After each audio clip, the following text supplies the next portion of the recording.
Baik, Assalamualaikum warahmatullahi wabarakatuh.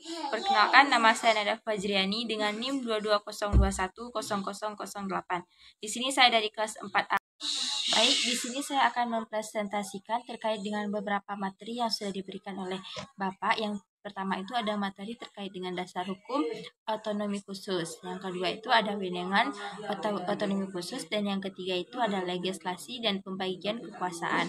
Dan yang terakhir yaitu yang membedakan peran pemimpin otonomi khusus. Nah, teman-teman semuanya, sebelum kita masuk ke materinya, kita harus tahu dulu nih, apa sih itu pemerintahan Aceh? Pemerintahan Aceh adalah pemerintahan daerah provinsi di Indonesia berdasarkan Undang-Undang Dasar Negara Republik Indonesia tahun 1945 yang menyelenggarakan urusan pemerintahan yang bersifat otonomi di wilayah provinsi Aceh. Nah, teman-teman semuanya udah tahu kan apa sih itu pemerintahan Aceh? Nah, teman-teman semuanya, setelah kita mengetahui apa itu pemerintahan Aceh, kita juga harus tahu tuh, apa sih itu otonomi khusus? Otonomi khusus adalah kewenangan yang khusus diakui dan diberikan kepada provinsi tertentu, di antaranya Yogyakarta, Papua, dan Aceh. Untuk apa? Untuk mengatur dan mengurus kepentingan masyarakat setempat menurut perkasa sendiri berdasarkan aspirasi dan hak-hak dasar masyarakat. Nah, teman-teman semuanya, sekarang kita akan membahas terkait dengan dasar hukum pelaksanaan otonomi khusus di Papua, Yogyakarta, dan Aceh. Nah, yang pertama kali kita bahas yaitu terkait dengan otonomi khusus yang ada di Papua. Undang-Undang Nomor 21 Tahun 2001 tentang otonomi khusus bagi Provinsi Papua telah diubah beberapa kali terakhir dengan nomor Undang-Undang Nomor 2 Tahun 2021. Nah, teman-teman, selanjutnya sekarang kita akan membahas terkait dengan pelaksanaan tata hukum di Yogyakarta. Undang-Undang Nomor 13 Tahun 2012 tentang Keistimewaan Yogyakarta, Peraturan Pemerintah Nomor 47 Tahun 2012 tentang cara penyusunan, penetapan, pelaksanaan, rencana induk, pembangunan Daerah Istimewa Yogyakarta, Aceh. Undang-Undang Nomor 11 Tahun 2006 tentang Pemerintahan Aceh telah diubah beberapa kali terakhir dengan Undang-Undang Nomor 8 Tahun 2021 tentang perubahan atas Undang-Undang Nomor 11 Tahun 2006 tentang Pemerintahan. Nah, selanjutnya kita membahas terkait dengan kewenangannya. Penyelenggaraan pemerintahan membuat peraturan daerah, mengelola keuangan daerah, menyelaraskan urusan wajib dan pilihan, membentuk dan menyelenggarakan aparatur daerah.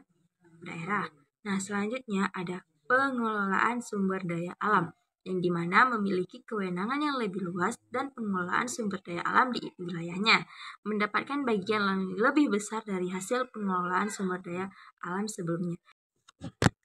Nah, kesimpulannya teman-teman semuanya, kewenangan khusus tersebut diatur secara rinci dalam undang-undang dan peraturan pemerintah yang terkait.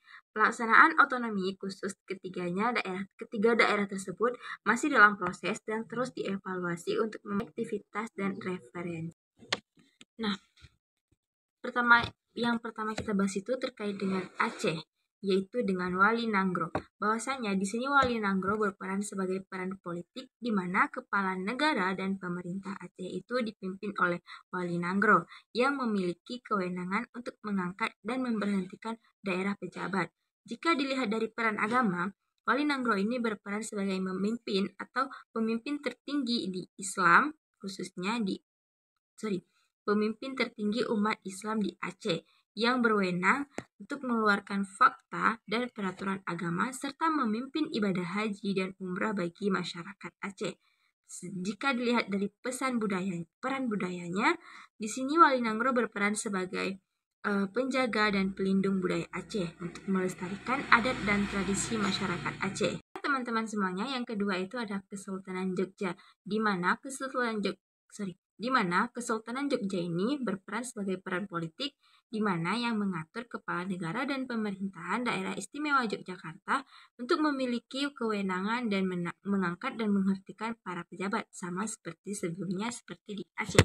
Nah, jika dilihat dari peran agamanya, Kesultanan Jogja ini berperan sebagai pemimpin tertinggi umat Islam di Jogja.